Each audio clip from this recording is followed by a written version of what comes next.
Hey everyone, so kind of just a quick video on how to replace the 2011 IS250 key fob battery.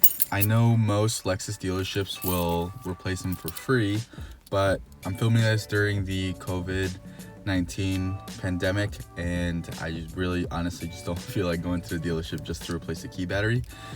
You can just get I believe it's just 1632. It's like, this one was like $4 or $5, so it's not too expensive anyways. But yeah, it's pretty easy to change. So let me show you guys.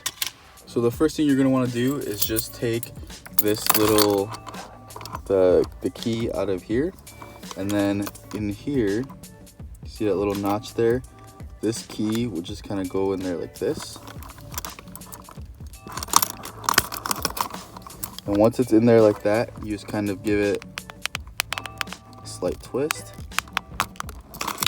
And then it should open. So once you pry it open, it's just gonna come off like this.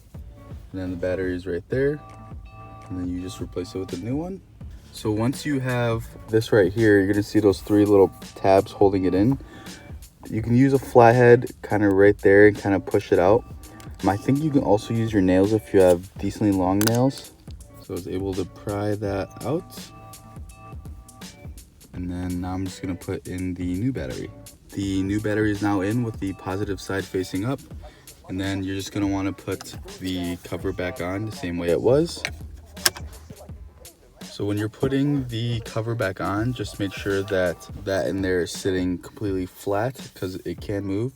Just put this on. It does take a little bit of force, not too much though, and then it should just clip all back together. And we're all set. Now I'm just gonna put the metal key back in.